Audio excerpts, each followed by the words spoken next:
to the STEM community interview. Today we have amongst us a very special guest, Khan Asad sir. Hello, I'm Dr. Khan Asad, Assistant Professor, Independent University, Bangladesh. I am Ashrafi Anjuman Sneha and we will be talking about the Durbin project.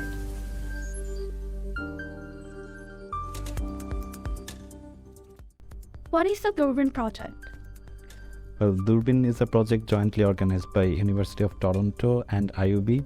So at IUB, we have established the first astronomy research group. So University of Toronto was excited about that, and that was the beginning of the project because they wanted to expand astronomy and help in expanding astronomy in a new country.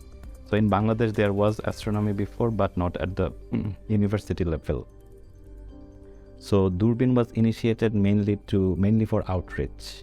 Although the university level education and research might also become part of it eventually, but for now the aim is to use two telescopes that have been sent by University of Toronto to take really deep images of the sky and then use those images, for example, to raise awareness among the people that we are part of something really big. So not just the Earth, but of course our whole galaxy. But for example, people might know now that of course the sun is not the center of the universe. Okay, initially people thought the Earth is the center of the universe, then the sun became the center, then probably the galaxy became the center, but now we know that actually nothing is the center, and there are trillions of galaxies, and then within each galaxy there are billions of stars, and around each stars there are multiple planets. So the aim of the project is actually to give this feeling to everyone, and in this case of course to everyone in Bangladesh. So I would say that is the project, and that is the project basically. Taking images and sharing among people through either events. So we have trained some people who will organize this event in different areas of Bangladesh. And initially we could start with outreach events where people will come and see the telescopes and see how they work and also take images with the telescopes. But also sometimes students will go to remote places and take images throughout the night. That time they will be able to take really good images because it takes the whole night. Then those images can be shared via social media for awareness.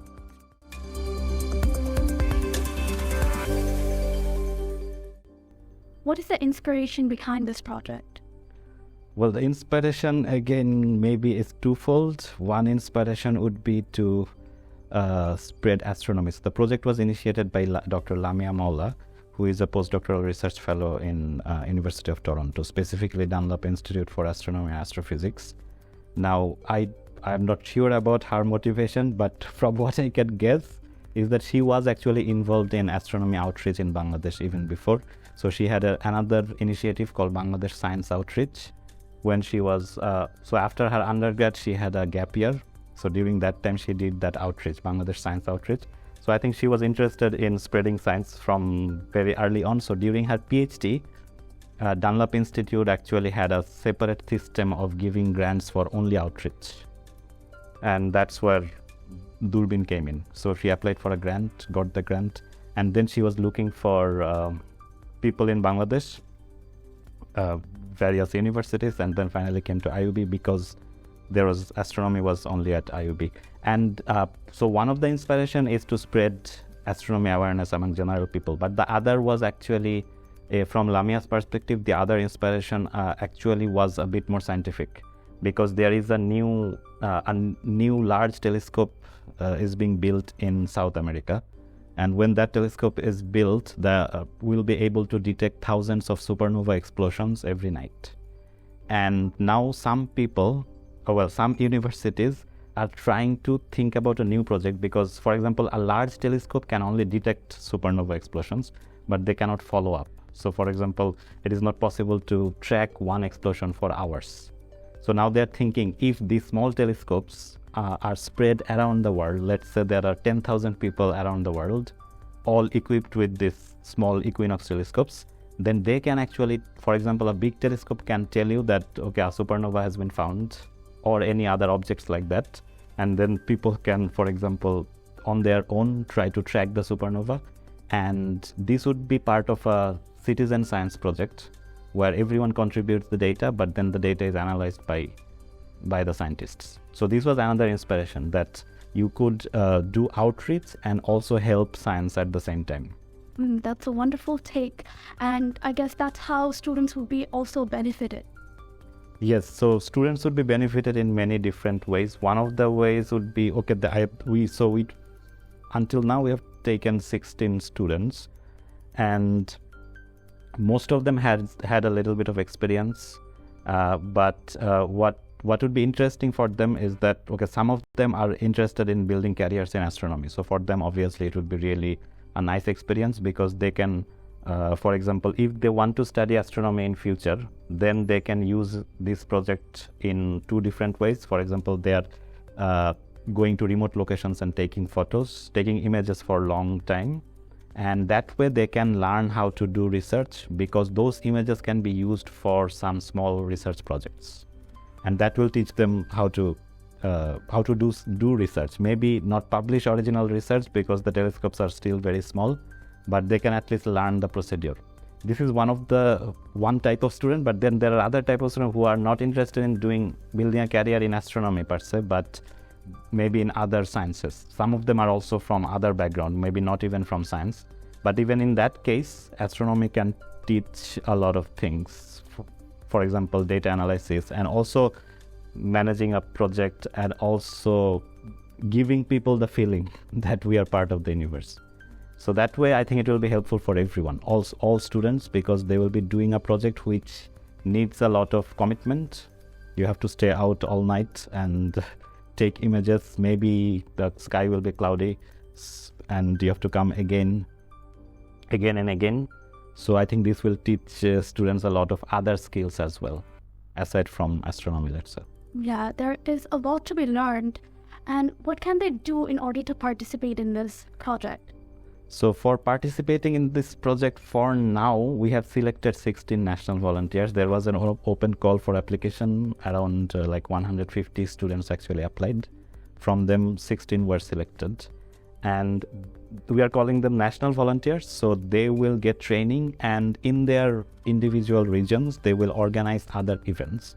So I think at least for this year, probably we will not take more national volunteers, but people can still become regional volunteers by cooperating with the national volunteers. So the national volunteers come from all divisions of Bangladesh actually, and they will organize events in their own divisions. So people from, for example, Chittagong, or let's say Rajshahi, they can cooperate with their local national volunteers to become involved, either in events or in, for example, imaging, and maybe also in citizen science projects. There is a huge network. And what are the goals and the long-term objectives of this project? So short-term goal would be to organize some outreach event. Short-term goals can be, there are two short-term goals. One would be to organize outreach events, where, for example, we did the first outreach event on the 9th of March. So that was kind of also a training for learning how to organize outreach events. That was the very first. The future events would not be in such a large scale, but still similar in kind. So short-term goals would be to organize these outreach events, and also to take good images and share them via different media.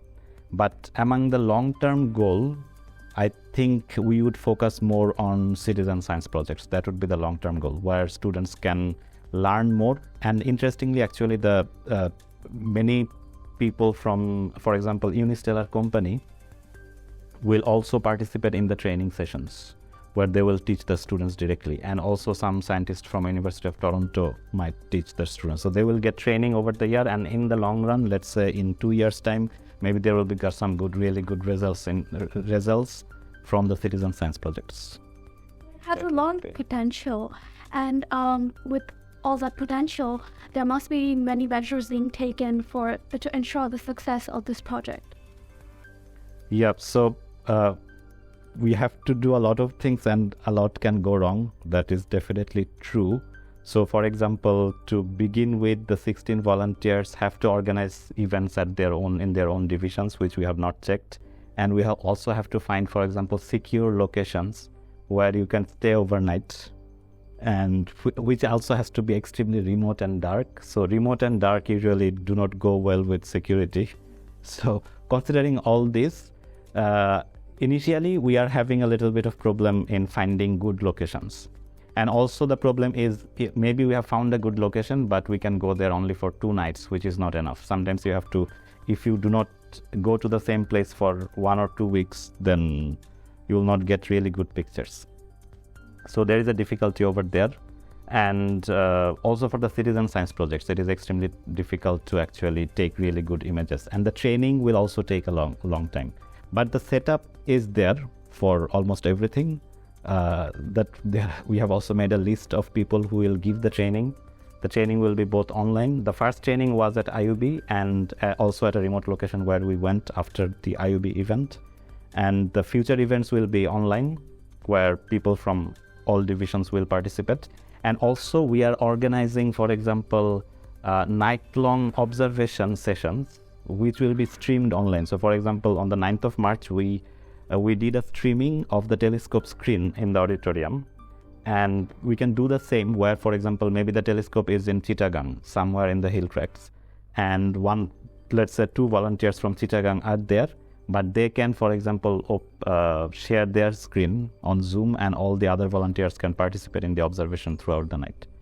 So we're thinking about all these setups, but I think we have to give it at least 3 months to see what is the outcome and what are the obstacles. Like you said, it's difficult to track these outcomes. How would you be able to know that the goals are being met? So I think we can set some specific criteria to judge that.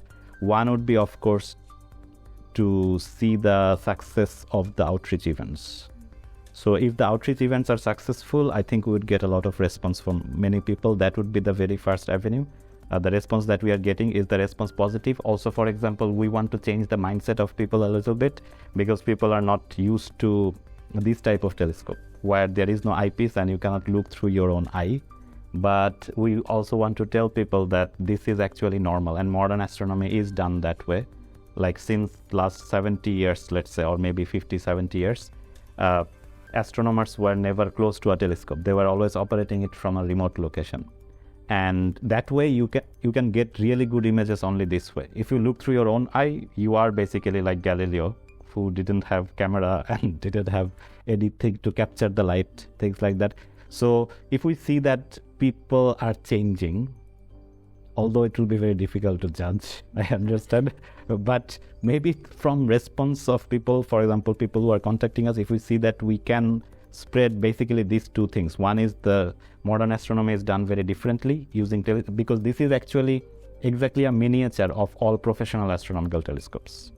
Professional astronomers are exactly like this, where there is an operator who is not typically an astronomer who operates the telescope, but astronomers just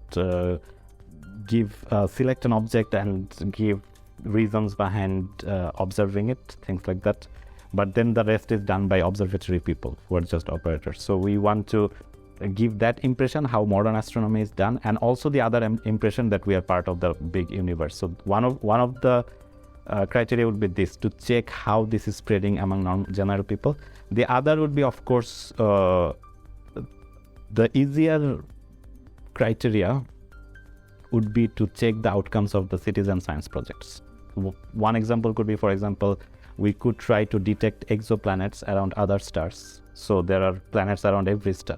You cannot detect a new planet using this telescope, but if you know that a given planet is supposed to go in front of a star tonight, then you can observe that star throughout the night and try to capture the moment where the planet was passing in front of that star. So things like that would give us a chance to really see how successful the telescope is. And another important thing would be, we can also judge how suitable the atmosphere of the weather of Bangladesh is for astronomical observation. That has not been checked. So we can go to different locations and really check the suitability of Bangladesh weather condition and exactly which month is better, things like that. So some specific scientific data will be there at the end of the project which will be easier to judge than, for example, judging people's mind. I think. Speaking about the telescope, Can you tell us more about the specific telescope that is being used in this process and the specific features that make it unique? So the telescope that we are using is actually a very popular telescope in the US and Europe, in the Western world basically. It's made by a company called Unistellar. They have two models. One is called an eQuinox, the other is called the eVscope. Now eVscope has an eyepiece and eQuinox does not have an eyepiece. That's why it is cheaper, but eyepiece is not really needed. So we are using this one. And the most important part here, for example, the mirror inside this telescope is only around 11 centimeter, which is not that much. And there are telescopes, even amateur astronomers or astrophotographers, many of them use much bigger telescopes. But the unique feature in this would be the combination of the mirror and the sensor and also a computer. The telescope has a built-in microcomputer. So using the computer, the telescope is already doing a lot of processing of the image. So I think the most unique feature here would be even from light polluted areas, you can take good pictures because, for example, the processor can reduce light pollution, maybe separate light pollution from skylight. So even from IUB roof, we can do a lot of things. That's one of the advantages because we are using this as part of a few courses at IUB as well. And that is only possible because using this telescope, you can actually take images of nebulas, even from Dhaka, which is the most light polluted area in Bangladesh. So that's the main advantage in this telescope. Other than that, the combination is also very portable. Along with the tripod, it's only 9 kg, so you can take it anywhere. It comes with a backpack. So you can take it to really dark locations and then really see galaxies far away. From Dhaka, you can see a few galaxies, but not that many. But from remote locations, of course, you can. There is no limit to how many galaxies you can observe. There is a limit to the brightness. So if something is fainter than this limit, you cannot observe that anymore. But within that limit, there are a lot of galaxies, and also there are a lot of nebulas inside our galaxy, and things like that you can actually observe with this telescope. Thank you so much, sir, for your time and for this initiative itself. And we wish you all the best, and we hope that Durbin takes us further in both science and astronomy. Thank you. Thank you.